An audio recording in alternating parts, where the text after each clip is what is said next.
Iba-iba ang bata. Iba-iba rin ang disiplina.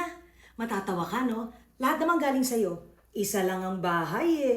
Pare-pareho naman ang kinakain. Bakit ba iba-iba sila ng ugali? Parang iba-iba ang resulta. Kahit isa lang ang disiplina mo. Alam mo kasi minsan, hindi talaga pare-pareho ang bata. Each one is special, each one is unique, ka nga. Therefore, ang atake mo, ang approach mo, kailangan iba rin. Ang iba gusto, kailangan paliwanag. Ang iba naman, tama na, wag pa ulit-ulit, ayoko ng routine, gusto ko ng espasyo. Imagine mo, iba-ibang diskarte. Alam mo kung bakit? Ang disiplina, hindi yan template. Hindi yan one size fits all. Kailangan kilalanin mo ang anak mo at kumonect ka. Nakipaglaro ka ba nung bata? Kilala mo ba kung sino mga kaibigan?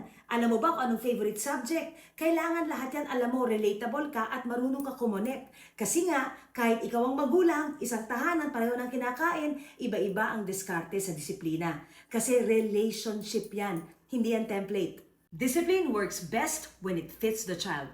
Remember, it's not one size fits all. Think about that.